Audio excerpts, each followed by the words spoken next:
Merci de nous accueillir. On est très content à la fois d'être là et partager un peu notre expérience et un peu ce qu'on fait, et vous raconter un peu ce qu'on fait. Et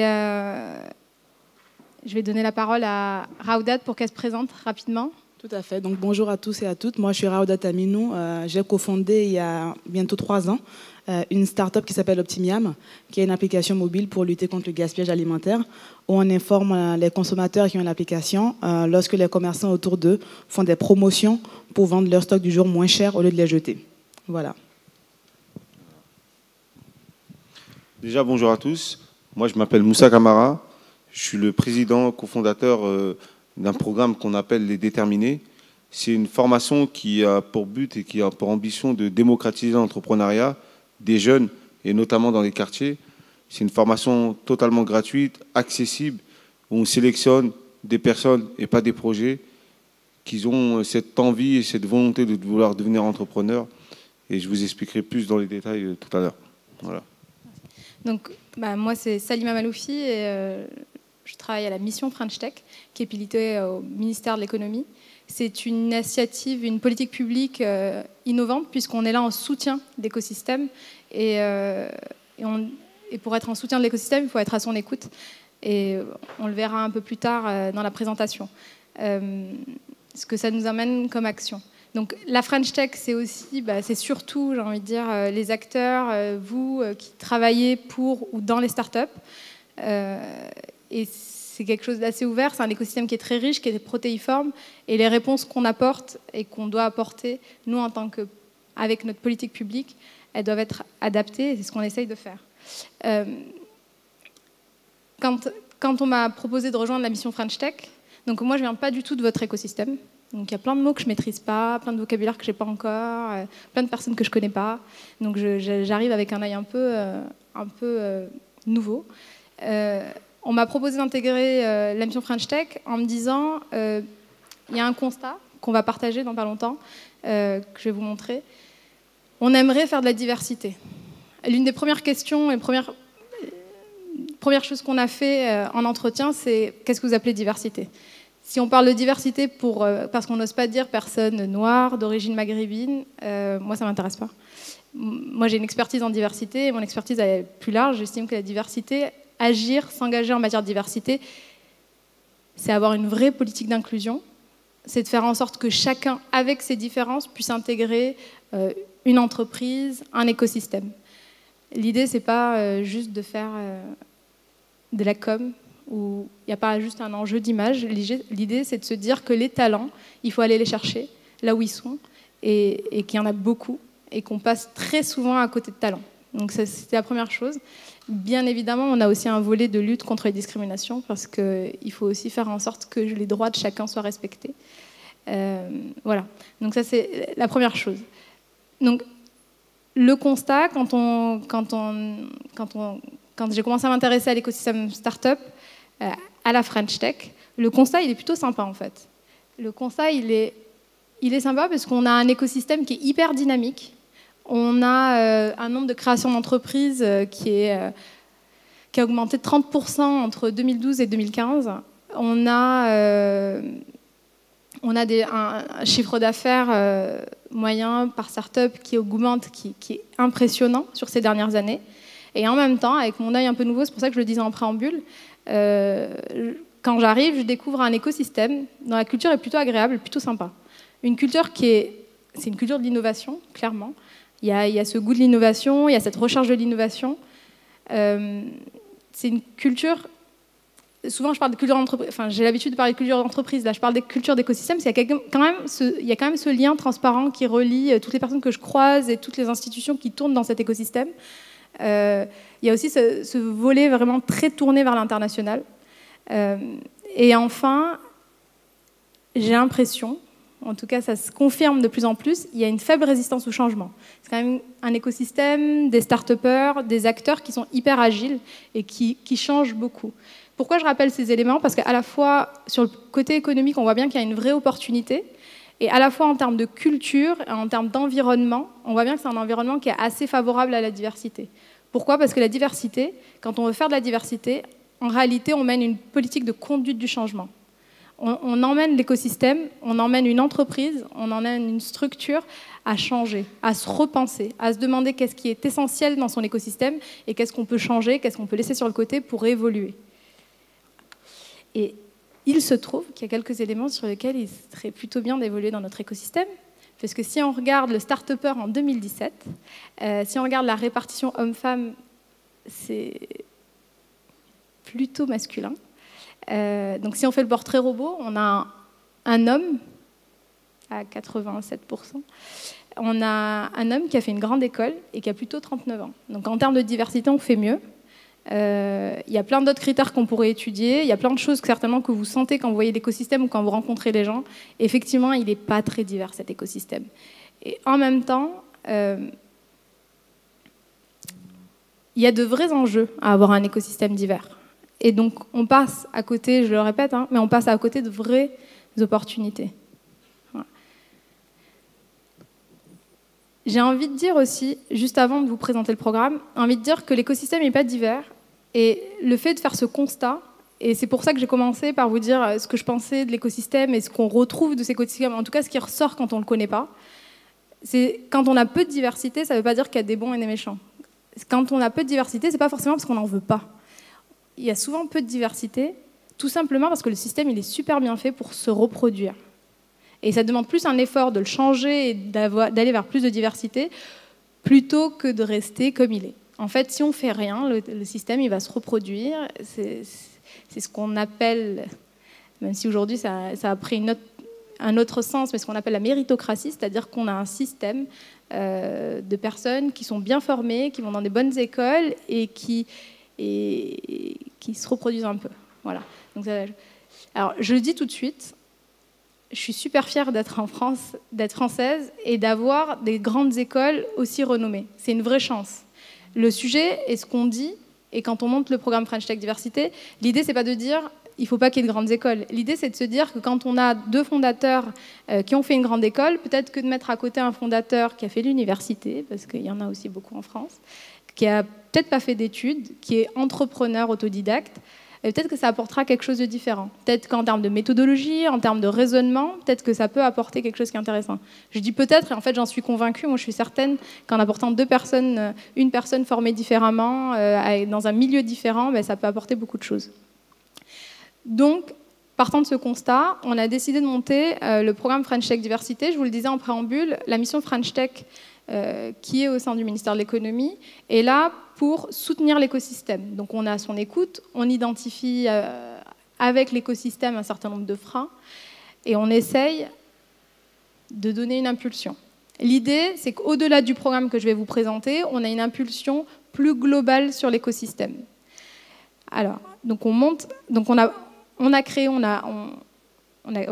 le programme French Tech Diversité, qui est à la fois le premier programme qui existe en France sur cette question-là, et à la fois dans le monde, puisque dans le monde, la question de la diversité dans les écosystèmes start-up, que ce soit chez les fondateurs de start-up ou dans les ressources humaines des start-up, c'est-à-dire les personnes qui sont employées par les start-up, c'est une question qui est de plus en plus d'actualité, qui ressort aux États-Unis.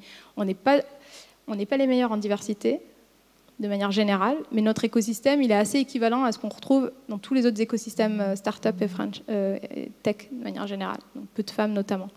Voilà. Donc, le programme French Tech Diversité, c'est quoi?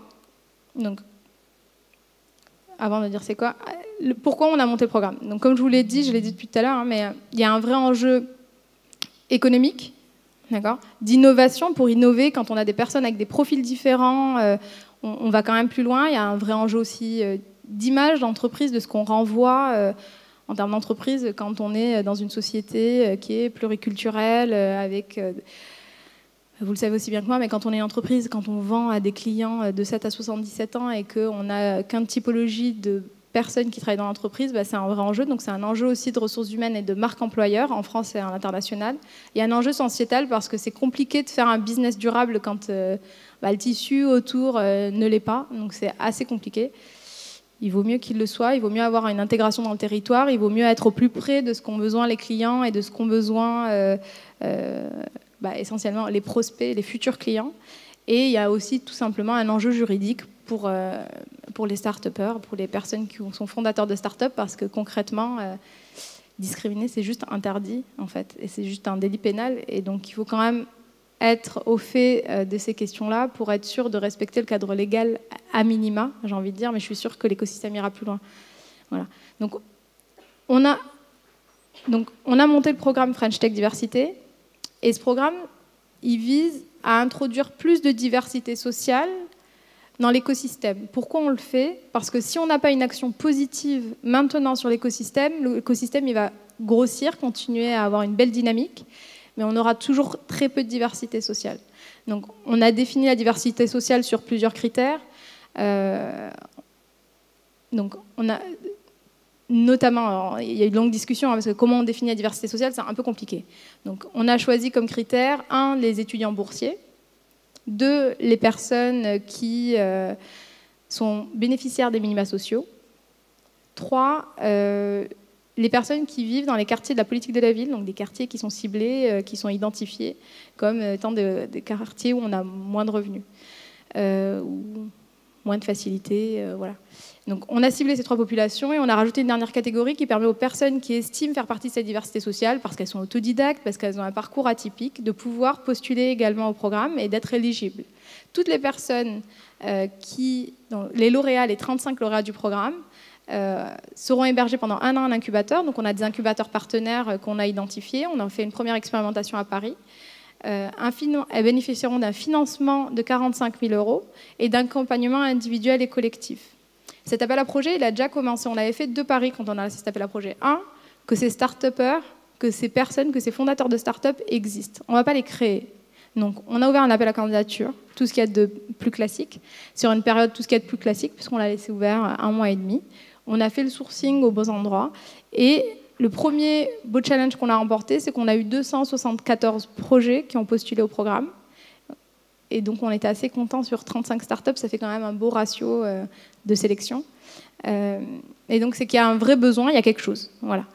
Ça représente plus de 420 candidats.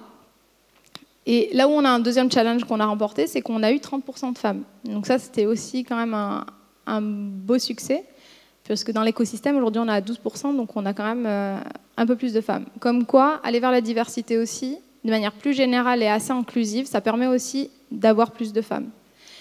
Et donc voilà, donc c'est les éléments. Et les 35 startups lauréates seront annoncées dans les prochains mois.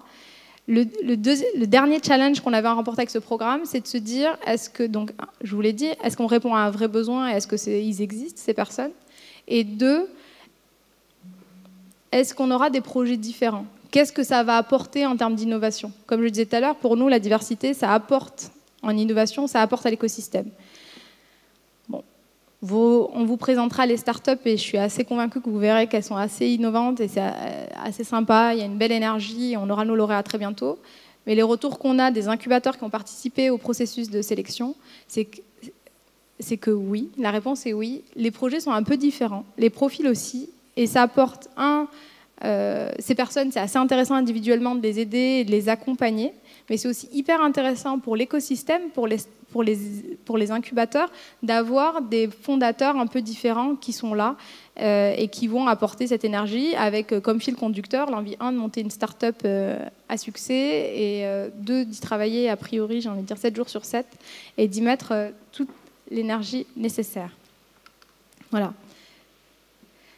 Donc, ils se sont présentés il y a quelques minutes, mais l'une des façons aussi d'aller avoir plus de diversité, c'est aussi d'avoir des ambassadeurs et des rôles modèles. À un moment, quand on est une femme et qu'on veut être entrepreneur, pourquoi les femmes elles vont souvent dans les mêmes domaines et peu vers l'entrepreneuriat notamment? C'est parce qu'elles n'ont pas assez de rôles modèles. Et il faut vraiment des actions positives, il faut avoir ces ambassadeurs. Donc Raoudat s'est présentée tout à l'heure, mais elle est ambassadeur du programme. Moussa est partenaire du programme via Les Déterminés parce qu'il a aussi une action positive et qu'en fait, avec ce programme, on ne crée rien. L'idée, c'est de créer des ponts. L'idée, quand on dit aux startups, quand on imagine qu'une startup doit être un peu plus diversifiée, c'est pas d'aller prendre des personnes, les former et aller les chercher alors que c'était pas. Bon, je suis pas langue de bois, donc je le dis parce que je le pensais, je me suis censurée, donc je vais le dire. Parfois, on me dit mais on a l'impression qu'on va aller chercher des gens qui sont pas loin de la délinquance et qu'on va les rendre entrepreneurs. Pas du tout, hein. L'idée, c'est qu'ils existent, ces gens, et ils sont formés, et ils ont envie. Donc, on va aller les chercher. Et donc, des initiatives comme Moussa, il expliquera plus largement, mais effectivement, elle permet d'aller d'avoir plus de diversité dans l'entrepreneuriat et de les soutenir. Voilà. Raoudat, la première question que j'ai envie de te poser, c'est pourquoi tu as accepté d'être ambassadeur du programme ? Merci pour cette introduction déjà qui est très claire. Pourquoi j'ai accepté d'être ambassadrice du programme? Je vais peut-être revenir sur quelques points de ton intervention par rapport au profil dont tu parlais. Moi, j'ai un profil grande école. J'ai fait 2 écoles d'ingénieurs, ISEP et Polytechnique. J'ai fondé ma start-up Optimiam avec 2 autres associés, 2 hommes. Un qui est issu de la fac, qui a fait Panthéon-Assas, et moi j'ai 27 ans aujourd'hui, lui il a 24-25 ans, et mon 3e associé, le développeur, il a 36 ans. Et il a fait aussi la fac. Donc pour te montrer justement, pour corroborer ce que tu disais au niveau des profils. Pourquoi j'ai voulu m'associer au programme French Tech Diversité? Pour 2 raisons qui se rejoignent. Aujourd'hui dans l'écosystème, quand on doit faire des interventions sur le thème femmes dans le numérique, femmes noires entrepreneurs, femmes entrepreneurs, je ressors souvent. C'est très bien. Moi, je ne jette pas la pierre à cet écosystème qui me sollicite pour faire ces interventions. Mais de l'autre côté, voilà, je ressors souvent. Moussa aussi ressort souvent. Mais à un moment donné, il faut qu'on sache pourquoi on ressort souvent, parce qu'on n'est pas assez nombreux. Des comme nous, on n'est pas assez nombreux. Pour différentes raisons, parce que des comme nous, des comme moi, ne savent pas forcément qu'elles peuvent entreprendre et ne savent pas comment entreprendre. Moi, c'est ce que j'ai compris par rapport à mon parcours, où aujourd'hui, je suis amenée à échanger beaucoup avec des porteurs de projets. C'est qu'elles ont besoin d'accompagnement, c'est qu'on a besoin d'accompagnement pour savoir comment faire, comment entreprendre. Donc moi, je rejoins ce programme pour ces 2 raisons. Le côté rôle modèle dont tu parlais, inspirer et montrer qu'on peut y arriver, qu'on peut faire des choses, et aussi pour montrer à l'écosystème que je ne suis pas la seule et qu'il y a d'autres profils qui vont naître de ce programme. Voilà. Merci. Merci. Ouais, et toi, Moussa? Toi, tu es aussi hyper sollicité par tout le monde et tu as accepté d'être partenaire du programme. Parce que pour moi, tout ce qui peut permettre de valoriser les startups, les entrepreneurs qui viennent de ces territoires, qui sont des entrepreneurs comme les autres et qui portent des projets aussi ambitieux que les autres, tous ces programmes qui peuvent faciliter cette démarche, je pense que c'est pour ça qu'on a voulu contribuer et qu'il en faut plus. Et aujourd'hui, le projet Déterminé va dans ce sens-là. Pourquoi aujourd'hui on a mis un programme comme des Déterminés en place? Parce qu'on s'est rendu compte qu'autour de nous, il y avait beaucoup de jeunes ou de moins jeunes qui se lançaient sans être dans un écosystème, sans être dans un réseau d'accompagnement, sans être dans un incubateur. Et finalement, parfois, ils avaient des bonnes idées, des bons projets, mais le fait qu'ils n'étaient pas forcément accompagnés, le fait qu'ils n'étaient pas forcément connectés à un réseau, et parfois c'est du financement ou des espaces de lieux, et qu'il fallait créer ces passerelles entre nos entrepreneurs qui étaient déterminés, sans connaître, sans avoir forcément tous les outils et les clés pour se lancer. Et finalement, ils se lançaient, parfois ça marchait très bien, et parfois ça a échoué. Et moi, je suis parti de ce constat-là, parce que moi, à 21 ans, j'ai eu l'opportunité de créer ma première boîte dans les métiers du télécom. Et quand je me suis lancé, j'ai eu une opportunité. Je ne me voyais pas entrepreneur, mais j'étais quelqu'un qui aimait travailler, qui avait cette envie de vouloir m'en sortir. Et finalement, j'ai saisi cette opportunité qui s'est présentée à moi et je me suis lancé. Et ça a très très bien fonctionné, sans avoir aucun accompagnement, sans avoir aucun financement. Mais le fait que j'étais déterminé, je voulais tellement saisir cette opportunité, finalement ça a marché. Mais j'aurais voulu bénéficier aussi d'un accompagnement, de conseils, comment fonctionne, comment construire un business plan, comment présenter un projet, comment aller chercher aussi d'autres partenaires et d'autres clients, comment développer mon entreprise, ce que je n'ai pas su faire. Et finalement, j'ai dû fermer 4 ans après, mais c'était une belle expérience. Et quand je me suis retracé dans mon expérience, le fait que j'étais déjà investi sur la question des quartiers, mais sur un plan social, je me suis dit, ce qui manque à notre jeunesse, ce qui manque dans nos quartiers, c'est un peu cette réussite économique, ce développement économique. Et plus il y aura de réussite économique, plus il y aura de justice économique, et plus on peut contribuer à cette justice sociale de nos jeunes. Donc cette idée de mettre cette formation des déterminés en place est arrivée tout de suite en se disant que des gens comme moi, il y en a partout. Femmes, hommes, qui sont déterminés, qui ne connaissent pas forcément le milieu de l'entrepreneuriat. Et peu importe qu'on vienne d'un quartier ou pas, pour quand on veut se lancer dans un nouveau projet, c'est difficile pour tout le monde parce qu'on ne sait pas par où commencer. Et il y a un écosystème qui existe, qui est très présent, mais parfois il n'est pas forcément connecté. On ne connaît pas forcément tous les dispositifs à la création d'entreprises. Et l'idée pour nous, c'est de connecter tout ça. Donc avec le monde qui est en train de se digitaliser, toutes les nouvelles technologies, les réseaux sociaux, Internet, etc., moi, ce que je constate, c'est que chez nos jeunes déterminés, il y a beaucoup de projets qui sont en lien avec la nouvelle technologie. Et pour rentrer aussi dans ces réseaux, quand tu as un projet dans la tech, tu veux rentrer dans l'environnement technologique, etc., digital, etc., finalement, il y a très peu de profils comme les nôtres. Et c'est pour ça que quand j'ai rencontré aussi Arnaud Chéniaud, qui travaillait à Nouma, tout de suite sur cette question-là, on s'est entendu. Pourquoi? Parce qu'il s'est dit, moi, j'accompagne des startups, mais j'aimerais que dans mes startups, elles soient à l'image de la société française. C'est pour ça que j'aimerais travailler avec toi et les déterminer pour qu'on puisse créer des passerelles. Et après, jusqu'au jour d'aujourd'hui, voilà, il y a des startups qui vont chez Nouma, qui viennent de chez nous, qui travaillent sur leurs projets. Il y a de la mise en relation. On travaille aussi avec d'autres startups qui ne viennent pas forcément de notre environnement. Et c'est là la richesse, c'est là la clé. Et pourquoi un projet comme la French Tech Diversité est important et qu'il faut multiplier. Mais vraiment, quand je parle de diversité, c'est qu'on vienne ou pas des quartiers. La diversité, elle est globale. Elle n'est pas uniquement dans les quartiers. Il faut contribuer, il faut casser ces trucs-là, casser ces barrières, faire tomber ces a priori pour que les gens ils puissent travailler ensemble, échanger des idées. Et pour moi, c'est là où on a un vrai travail à faire, notamment chez les déterminés. C'est qu'aujourd'hui, nous, on a commencé dans les quartiers, mais on a train de se déployer un peu partout à l'échelle nationale, dans toute la France. On voit aussi dans les milieux ruraux, parce qu'on voit aussi que là-bas, il y a de la créativité, il y a de l'énergie. On a un pays où on a tous les atouts pour réussir. Il y a vraiment tous les dispositifs, il y a des projets, il y a de l'envie. Notre jeunesse a du talent, mais maintenant, il faut juste qu'on puisse leur mettre le pied à l'étrier. Avec les déterminés, c'est ce qu'on essaie de faire en 5 semaines intensives avec un accompagnement.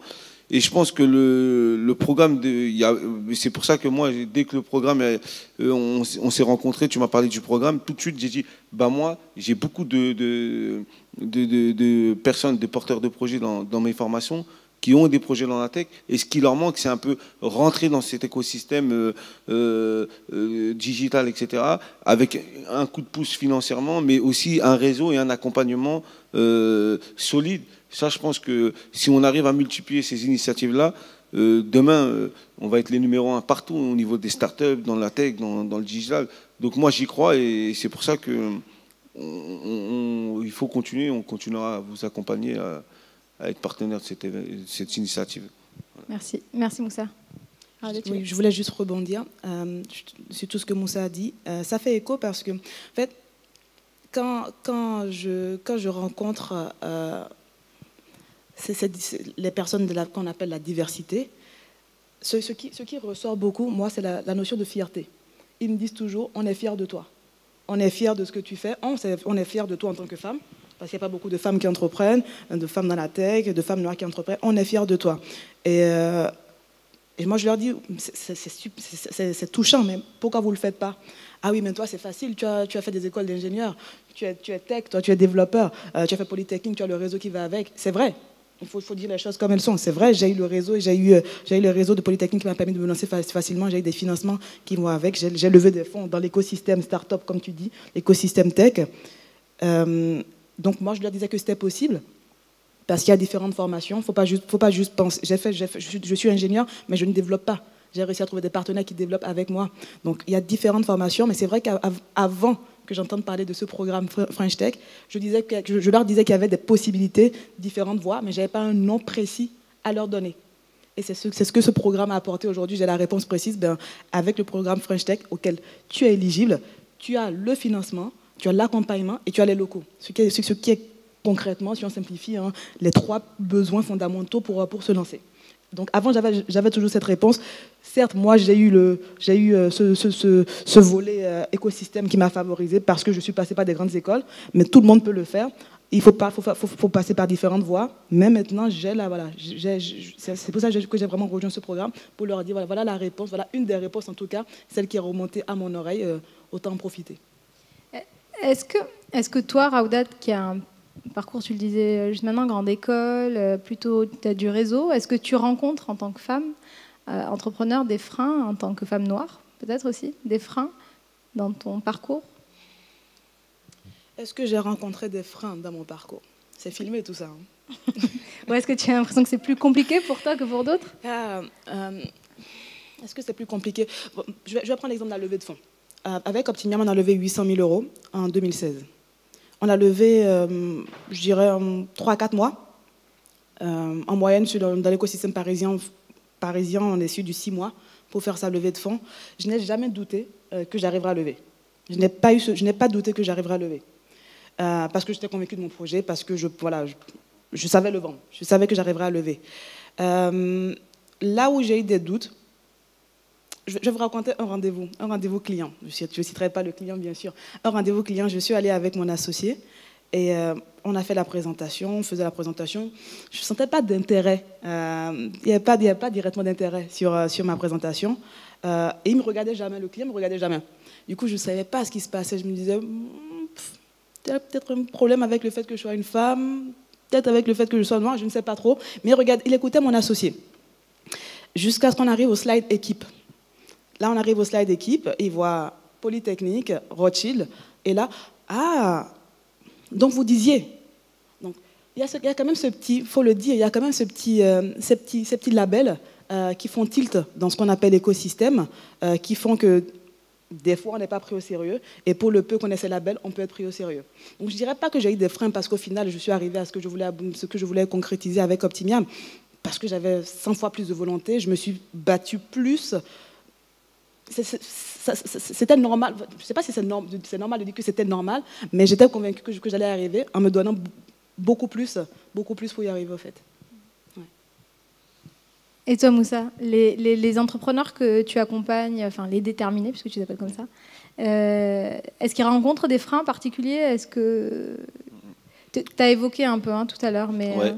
C'est déjà les freins de l'accompagnement, parce que quand vous êtes tout seul, isolé, vous voulez porter un projet et tout, parfois il faut un peu d'accompagnement, il faut un peu de connaissances.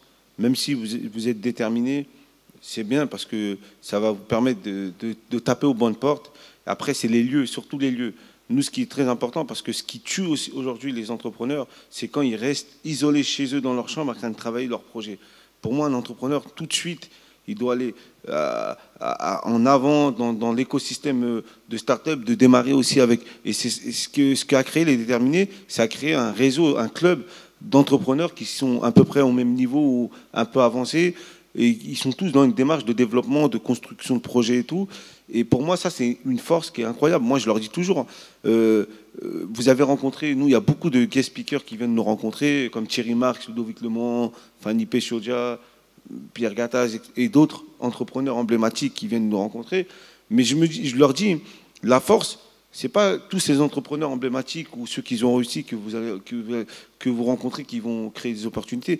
Mais je le dis, le plus important, ce qu'il faut préserver, c'est le réseau qu'il y a entre vous. Parce que là, vous êtes tous dans une dynamique. Certains vont réussir, d'autres ne vont pas forcément réussir leur projet. Mais le fait de construire ce réseau, dans 10 ans, ça peut être un réseau très, très, très fort d'entrepreneurs connectés, une nouvelle génération avec une nouvelle façon d'entreprendre où chacun pourra apporter. Nous, ce qu'on veut dire, on ne veut pas vendre du rêve en disant que tous les jeunes peuvent devenir entrepreneurs. L'entrepreneuriat n'est pas fait pour tout le monde, c'est faux. Mais par contre, ceux qui ont cette volonté, cet état d'esprit de vouloir devenir entrepreneur, il faut qu'on puisse les permettre de les accompagner ou au moins de leur mettre le pied à l'étrier. Donc il y a des freins, il y a des difficultés. Dans toute chose, ce que vous faites, c'est difficile.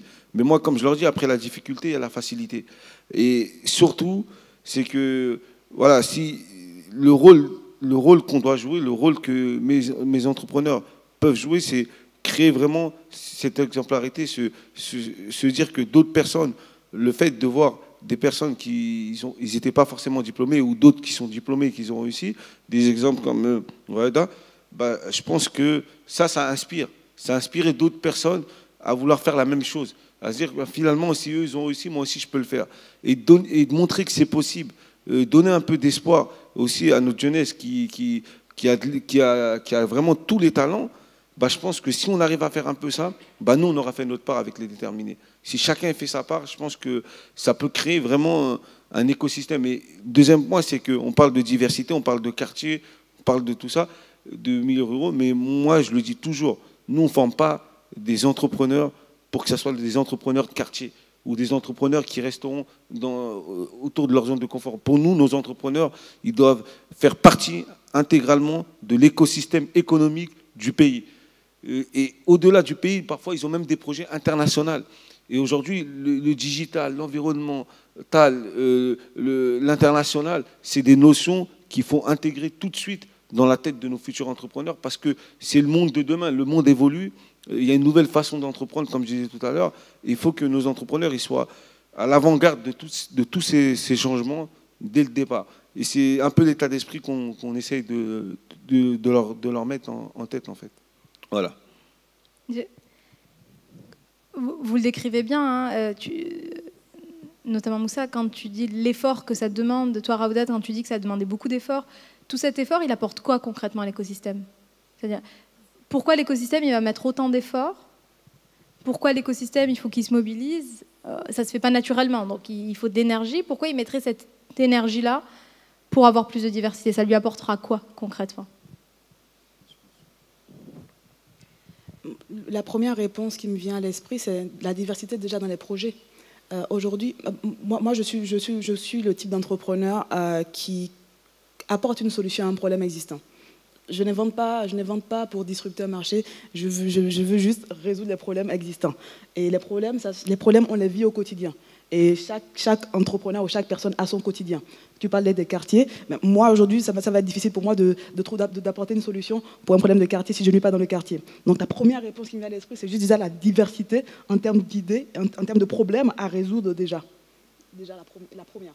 Voilà, comme tout à l'heure au début tu disais, oui, les diplômés des grandes écoles, dans notre petit microscope, on tient entre nous. C'est pas faux, mais après on a la même réalité, on apporte des solutions à des problèmes auxquels on est confronté. Donc il nous faut une autre vision et une autre richesse à ce niveau-là. Elle a tout dit. Ouais. Pour rebondir juste sur la précédente question encore, moi c'est la cause quand on parle de diversité, même avant de parler de diversité, il y a plusieurs sens dans ce mot. Il y a femme, homme, il y a noir, blanc, il y a âge. Voilà, il y a tellement de profils aussi. Voilà, le profil. Moi aujourd'hui, celle que je défends en premier, c'est d'abord femme. C'est par rapport aux chiffres que tu citais, mais 12%. 12% de femmes, tout confondu, toute origine confondue, 12% de femmes dans l'écosystème entrepreneur. Et on ne nous attend pas là, au fait, dans la tech. C'est ce que tu disais, Moussa. On ne nous attend pas dans la tech. Quand tu vois une femme entrepreneur, quand tu vas rentrer... Oh oui, les difficultés. Ah oui, les prêts bancaires. J'ai parlé de prêts bancaires. Ça me revient à l'esprit aujourd'hui. La banque n'a pas voulu nous faire un prêt parce qu'on était jeunes. J'avais 24 ans, mon associé avait 23 ans. Voilà. Pour eux, c'est un très bon projet, c'est une très belle cause de vouloir lutter contre le gaspillage alimentaire, mais on est trop jeunes et ce n'est pas suffisant. Donc, ça, c'était un des freins, mais on a contourné le problème. On a contourné le problème. Mais voilà, on ne nous attend pas là dans la tech, nous les femmes. Quand une femme crée une boîte, oui, on s'attend à ce qu'elle crée au mieux un petit site e-commerce de lingerie, je ne sais pas. On ne nous attend pas dans la tech disruptive. Donc c'est pour ça qu'on doit sortir, voilà, on doit casser ces codes. On doit casser ces codes et on doit dire non, en fait, on est capable des mêmes opportunités que les hommes, on est capable d'avoir les mêmes idées parce qu'on vit dans les mêmes milieux qu'eux, on est capable d'apporter les mêmes solutions à des problèmes concrets. Et c'est un travail qu'on doit faire, que l'écosystème doit prendre conscience, mais c'est également quelque chose que nous, les entrepreneurs, on doit prendre conscience au fait. Et nous, les femmes, on n'a pas tendance à se mettre en avant dans ce domaine. On a tendance à dire ça, c'est réservé aux hommes. Moi, je vais faire quelque chose d'autre. Mais c'est pour ça que j'ai tendance à dire, pour répondre à ta question, entreprendre quand on est une femme, c'est possible, mais il faut qu'on se dépasse par rapport aux hommes. entreprendre en tant que femme noire, c'est possible, mais il faut se surpasser. C'est souvent le cas, hein, même dans les grandes entreprises, quand on a des femmes salariées ou des personnes noires ou d'origine maghrébine ou en situation de handicap, ou voilà, quel que soit le type de diversité qu'elles ont, ou un peu plus âgées, souvent, à poste égal, il faut qu'elles se surpassent. Il faut être vraiment, il faut surperformer pour être reconnu à niveau égal. Donc, d'après vous, qu'est-ce qui fait partie, qu'est-ce qui, dans les valeurs de cet écosystème, qu'est-ce qui est favorable à la diversité? Est-ce que pour vous, c'est quelque chose qui sera compliqué à faire dans cet écosystème, d'avoir plus de diversité, ou est-ce que vous pensez, au contraire, que ça sera plus facile dans notre milieu? Je dis dans le milieu start-up, tech, dans le milieu entrepreneurial de manière générale, hein. Est-ce que vous pensez qu'il y a des choses qui font que ça sera plus ou moins difficile d'avoir plus de diversité? Moi, je prends juste les résultats que tu as donnés tout à l'heure. L'appel à projet sur 1 mois et demi, 274 projets, 300 profils. Quand on nous donne les moyens, et quand ça arrive à nous atteindre en termes de communication, on répond présent. Hein. On répond présent. Moi, j'ai relayé l'appel à projet et le programme dans mon réseau. Il y a 3 femmes qui ont postulé parce qu'elles rentraient dans les cases du programme. Donc, quand on donne les moyens, quand l'écosystème donne les moyens pour qu'il y ait la diversité répondra présente. Ouais, au-delà même des moyens, c'est l'information. Il faut vraiment construire des ponts. Et ces genres d'initiatives, ça permet de construire des ponts. Parce que voilà, des entrepreneurs connectés, il en existe depuis très longtemps. Depuis que l'entrepreneuriat existe, il y a toujours eu des entrepreneurs dans les quartiers et dans cette diversité. Donc finalement, c'est juste l'information, comment les connecter aussi à ce qui se passe réellement et comment aussi permettre aussi à ces dispositifs qui existent d'aller atteindre toutes les personnes de cette diversité dans ces quartiers, dans ces milieux ruraux.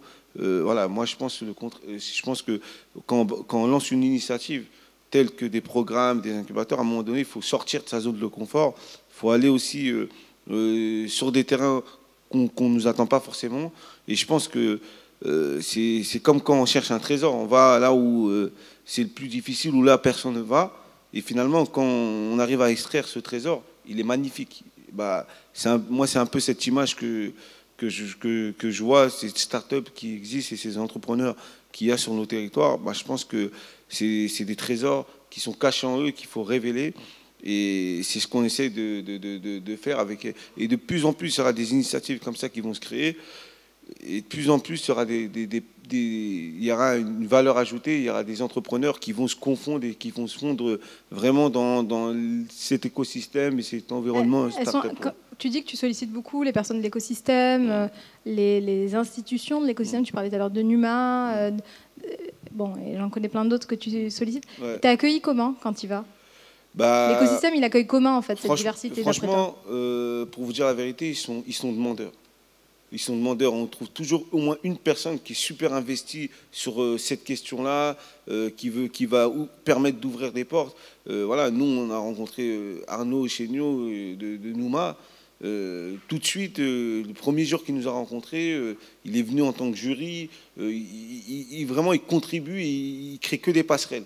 Pendant que nous, on construit des ponts pour nous déterminer, lui, il nous crée des passerelles aussi avec cet écosystème, des personnes là et tout. Et il y a plein de personnes comme ça, que ce soit Station F avec Marwan, Roxane Varza, etc., ou d'autres incubateurs qui existent, je pense qu'ils sont dans cette démarche vraiment d'ouverture. Et ils l'ont compris.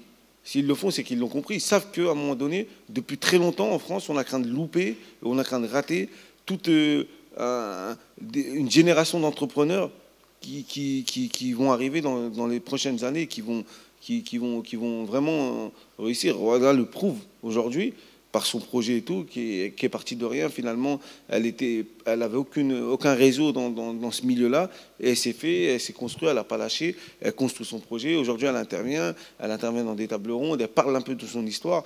Finalement, tout ça, ça va faire en sorte qu'il y a de plus en plus de startups qui vont éclore et qui vont se confondre en fait dans tout ce qui existe déjà.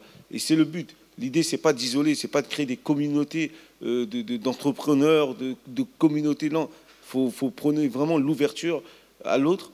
Et cette construction, c'est vraiment cette connexion entre ces univers qui se côtoient mais qui ne se connectent pas. Il faut interconnecter ces réseaux-là.